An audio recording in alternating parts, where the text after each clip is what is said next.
So this is what we'll call episode 2 in our podcast called It's Always Sunny at COD. I'm Jason Snart. I'm an English professor at COD and chair of literature, creative writing, and film. And I'm Ana Sanchez. I am in my second year at COD. And so I guess the premise of this whole thing was not super complicated. It's just to have a bit of a conversation from the student perspective and the faculty perspective and just the person perspective of what it's like to do fall 2020, which is so unusual for all the kind of obvious reasons. So we did our first conversation, like over a month ago now. It seems like it was just yesterday, but also forever ago. And that was actually before classes even started. So we talked a little bit about what we were expecting and hoping would happen and kind of worried that would happen. So now fast forward almost 5 weeks probably. And I don't know, what's your impression of things so far? What's the good, the bad, and the ugly? So the good is that I don't have to spend so much time going back and forth from COD. Yeah. I literally can wake up and there I am, right in my class. But it has been a challenge, a little bit more of a challenge to stay disciplined with all the assignments, especially the fact that I can't be in a classroom. So my planner has literally been saving my life because I'm writing down every single thing in every single week. Like, okay, this is this week, this is this week, or this day. And thankfully, all of my classes have a pattern of what's due which week. And I keep telling everyone, as long as it stays like this, I think it's okay because I know what's due what day. And I can figure out with work and then also other things like how to manage my time. So it's definitely been a challenge trying to just keep with the pace of, okay, this is when it's due this week, this is when it's due that week.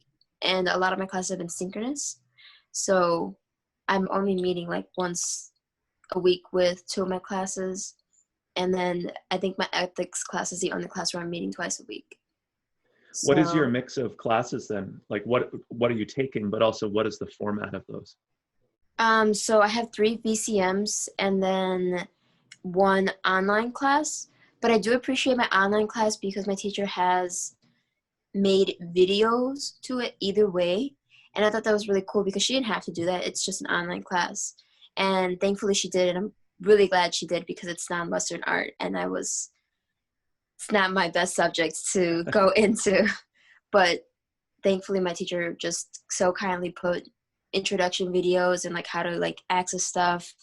And it really set the tone for the class because I was like, okay. And she kept them up so now I can go back and see okay, this is what I if I have questions on the syllabus or on how to do an assignment or what is expected of an assignment, she's able to do it.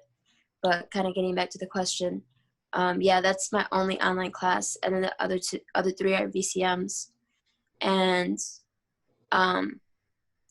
the only one that it meets twice a week is my ethics class.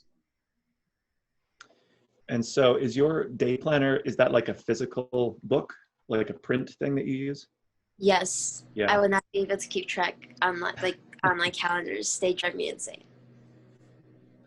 How many students roughly do you have in each of those classes? It seems to be about 15-ish students, 15, 20 students in about a class. Yeah. It's not an overwhelming amount of number, but it is a little awkward. And I just feel bad on the teacher's part because it's probably weird for you guys to be lecturing and there's just a bunch of black screens. No one is saying anything. And I feel bad, but at the same time, it gives me anxiety to kind of put my screen up and talk. And then there's always that moment when you're just about to talk, but then someone else does, and you're like, oh, okay, I'm gonna not talk right now. Yeah, it's weird. Well, we shouldn't lecture that much anyway, just as a standard practice, but I've noticed that too. And I feel bad, when I feel like I'm doing too much talking, and I know that people it's not that they're disengaged. I just feel like they don't want to step on someone else's toes or like get in the way of what they think is happening. But I'd really like to make it more, I guess, feel more natural for people to have more of that open conversation. I feel like in some ways the technology itself, because most video conferencing systems, they don't really allow for multiple audio at the same time. It's sort of designed so that only one or a couple of audio sources can be going. So it just makes like open conversation really difficult. But outside of the tech stuff, what do you think would or could help that like Zoom awkwardness or whatever you want to call it? What one of my teachers has been doing, I think one of them is like the raising of the hand. I don't know if Zoom exactly has that, but I know Blackboard Collaborate does. Yeah. So I like that one because I like will raise my hand, and then if I feel a little self-conscious, I can unraise it. And so that's always, I feel like, the best option because you're not really stepping over anyone's toes, and then it's still as though like the teacher's calling on you during class. So I really, really do enjoy that. But still, there's still some like weird anxiety with talking over a web chatting type of system. I don't understand why or where it comes from, but it's just there. I wonder if that'll change or like improve as the term goes on and people get maybe just more used to it as a normal thing. Maybe, I don't know. I feel like college students are really like stuck in certain things, and once they see everyone doing it, they're like, oh yeah, I'm not going to do that either. I think the raise hand thing is funny, and Zoom has it too. Like I think most platforms have some version of that. The first time I used it, I was a participant in a meeting, and I wasn't so conscious to raise my hand because it was a pretty small meeting. I just wanted to see how it worked. So I clicked the button, and of course the little hand pops up. And so the person running the meeting was like, yeah, Jason, do you have something to offer? And I said my thing. But what I didn't realize is that you have to click it again to like unraise your hand. So it was almost like me in a physical classroom, just like literally standing there forever with my hand up and up and up and up. So she finally called on me again and said, do you have another question or did you just forget to? I was like, I just forgot to. And you're like, oh my gosh, I'm so sorry. I know. Like I was that guy. Oh gosh, I love that. So Sorry, go ahead. No, you go. I was gonna say like a similar, like not embarrassing, but like awkward situation happened the other day because two of my other friends and I take the same math class, and they all come to my apartment to like so we can do it together, and my friend forgot to turn off the mute button, so we're just kind of like talking before class starts, and then we hear the teacher like, hello, like turn off your mic. And it was just so funny. My friend was so embarrassed that even happened. Do I want to know what you guys said on the hot mic, the open mic?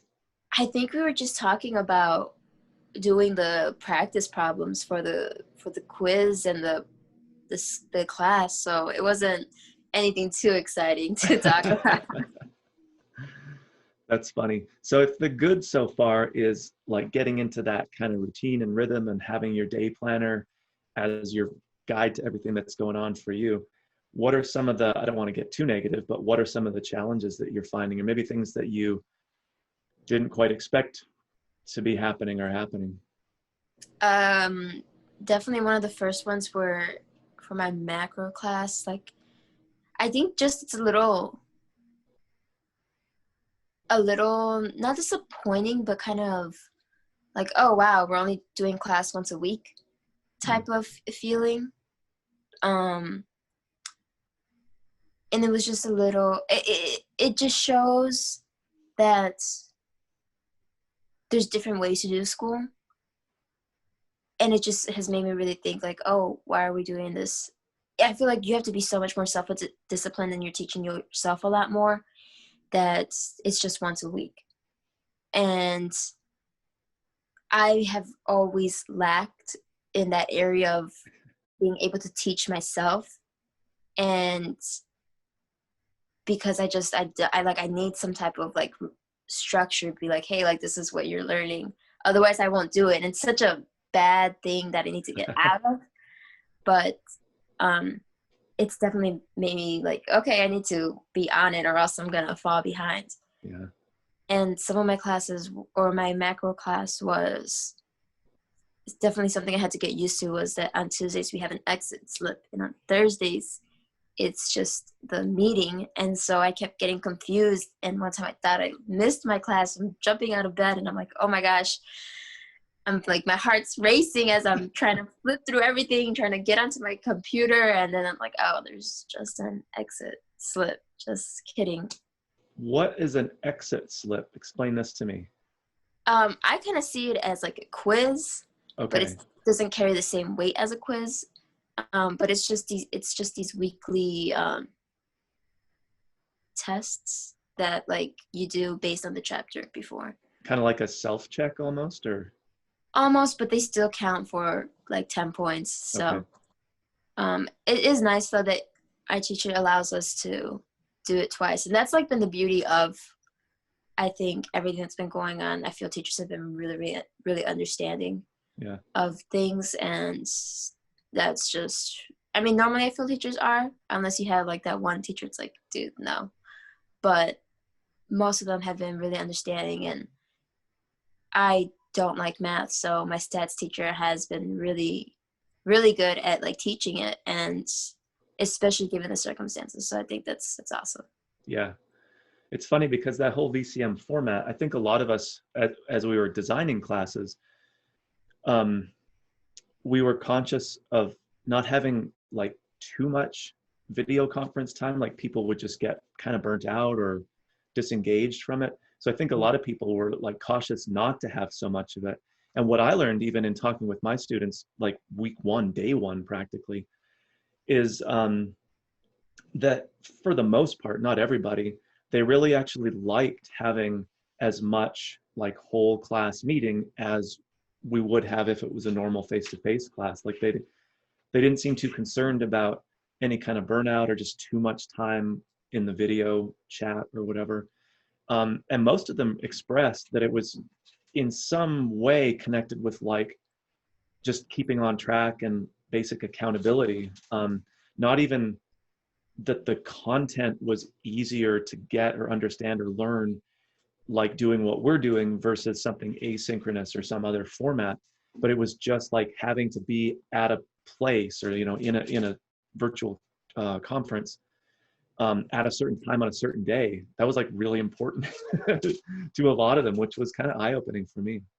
Yeah, I definitely felt like one of those people, but even though it kind of stinks that it's only once a week, it does, it's like it shows you yourself like, okay, there's like things you have to work on with your discipline to actually be able to do stuff. Because now like every second that I'm either like not wasting or like not doing something, it's like valid. It's like, okay, that's time that's valuable to me. Like I, not only just with like school, but like with work or with also just art or anything like that. It's like it definitely has taught me kind of the meaning of discipline.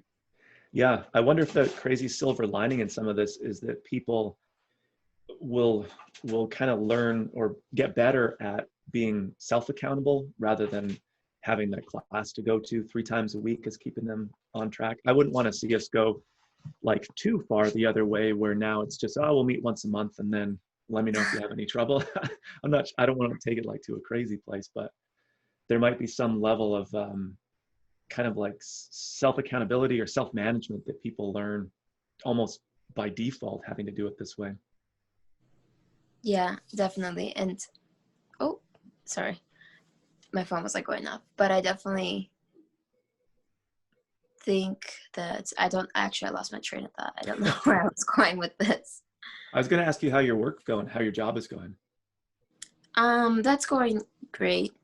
Not really. I don't really like B-dubs, but it's a job and it pays the bills. So. Are you doing okay balancing school and that? Yes, thankfully, yes. There are times when it gets a little short with having to do stuff, but definitely has Mondays. I have Mondays and Wednesdays off, so those are nice little breaks within the week where I can just spend doing homework. And I also have Sundays off. So I'm not working too much, but sometimes either just due to procrastination or that it's just I couldn't get to it all the time on time. There are times when I can't finish. And I've emailed my teacher and said like, hey, I'm at work. Can I please get an extension? And it was my non-Western art teacher, and she said, yeah, like that's fine. But I don't want to make that habit to like, Right. oh, well, she said it was okay. So it's just, now I'm just trying to finish it early. Have you noticed, just as being a student in your classes, are there kind of the same number of students? Are people managing from what you can tell? Have you noticed that classes are kind of getting smaller? I feel like for the most part, they're pretty the same. I feel like that. Yeah, I'm trying to think of my classes. I guess my question is kind of like, both for you individually, but also from what you can kind of perceive just from the class as a whole. We've gotten through the first, say, month of this, and maybe the first week or even more was just sort of like settling in and getting started. Now we're kind of getting into the more content. You've got stuff to do. There's tests or projects or things like that. Like it's more actual school that we're doing.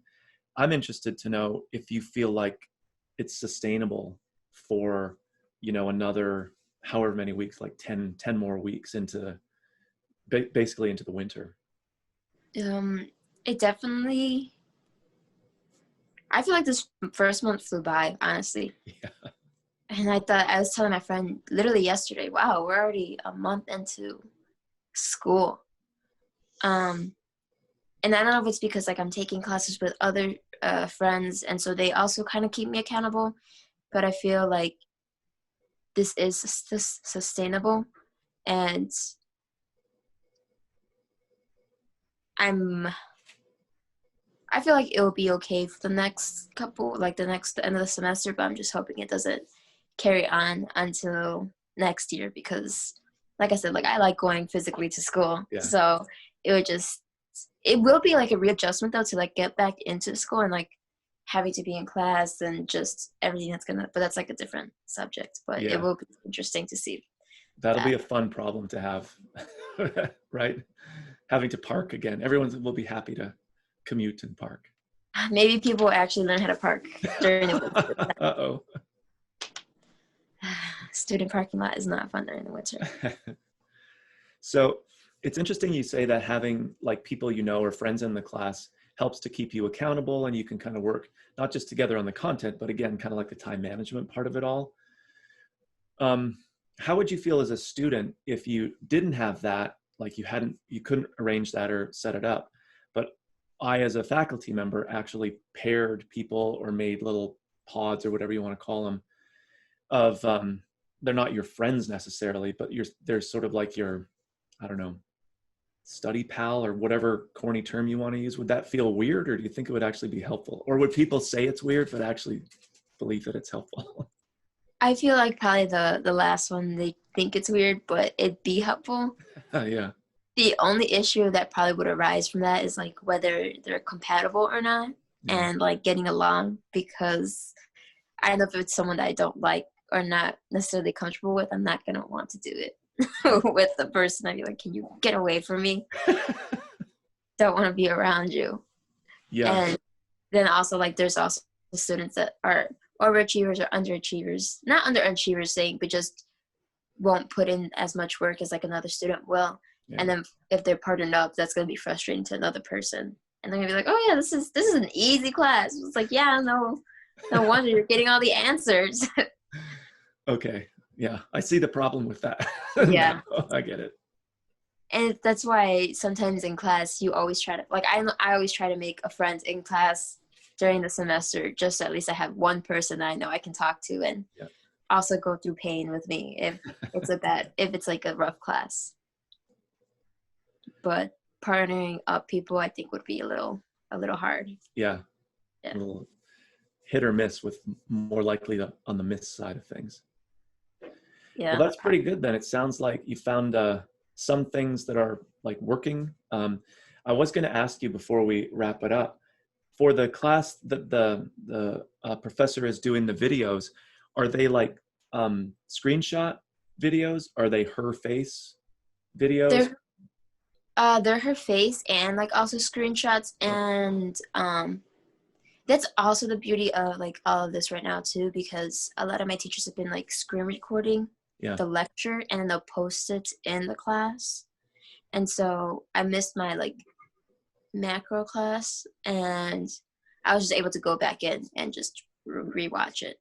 Versus like if I missed that class actually in real life, I would have been SOL. You know, I can't go back into it. Right. But yeah, she was like doing both her face and the screen, and then showing like actually where everything was, and like going down like the syllabus and stuff like that. So it's as much about like how to navigate this course and how to find stuff as it is like content lecture, or is it both? For non-Western, it was just kind of like the intro stuff. So it wasn't too much of like a lecture, because the online class, it is kind of more just she posts videos, but she did give like that introduction of like, hey, like this is who I am, how are you? It was like very, very warm. Mm-hmm. So it didn't feel too much of like, oh gosh, like I'm just being thrown into this online class in the middle of 2020 COVID. And it was nice that she did that. It was really nice. That's good. That's good to hear. It's interesting how just like the human face and voice, even if it's not the instructor's face, it's just the screen, like whatever the Blackboard shell is. But then I feel like there's a lot of value in just talking through kind of what's already there. So you as the student, I feel hopefully don't feel so like just on your own in this kind of wasteland of text and image and stuff that you have to wade through. Yeah. Yeah, for sure. Anything else on your mind? No. I'm just still trying to get used to waking up early. So that's kind of too great. Like you said, at least we don't have the commute to deal with. So that's nice for people. Oh yeah, I wouldn't get to my classes. I definitely would not get to my classes. All right, cool. Well, we'll have to touch base again in a few more weeks to see where things are at, maybe kind of like around midterm. Oh yeah, to see how those go. For sure. It was funny, like you were saying, time's going so fast. I was in my class the other day and we're in unit 5 and I matched the units to the weeks. And so as I'm talking with my class about what unit 5 is going to be, and we're going to do this and that and the other, in the back of my mind, I'm like, uh-oh, did I screw up the weeks in the units? Like we can't possibly be more than a month into classes already, but there we were in week 5 already. I know. I was like, no, wait, that's not true. We're not in unit 5, but we are. And I told my friend, I was like, only 7 to 11 weeks left. And he just looked at me. He was like, yep, like that's true. All right, cool. Well, I'll talk to you again soon. Okay. All right, let's do something fun here. Let's end the show also with a see if we can use it or not. Is your another, since we're Sunny at COD and off of the Philadelphia show, maybe another favorite that you guys both have of the show, another episode, or something funny from a character or something like that. Oh, Professor Snart, do you want to go first? No. Okay. Actually, I've been watching It's Sunny a lot recently, so I just watched the episode where Mac comes out to his dad about being gay. And I thought it was such a beautiful episode for such a ridiculous show. But it was so, so beautiful, the dance scene at the end. And I was just staring in awe, and I was like, is this really It's Always Sunny? But I really loved that scene. So I haven't seen that one. Nothing horrible or awful happened to like ruin or spoil the whole thing like it usually does in that show? Well, no, because technically, I mean, since his dad's like in prison, he can't really like find out. And I thought when he was gonna come out to him, it's gonna be like some ridiculous type of way that he does, but it's just this beautiful, beautiful scene that you would not expect from a show like It's Always Sunny. Yeah. Okay. I haven't seen that one. So my favorite one is where, I think I might have even told you guys this before, is where they go to their high school reunion. And I might have already spoiled this when I talked about it the first time, but I don't want to spoil it this time because it's hilarious. So I'll leave it at that. Oh.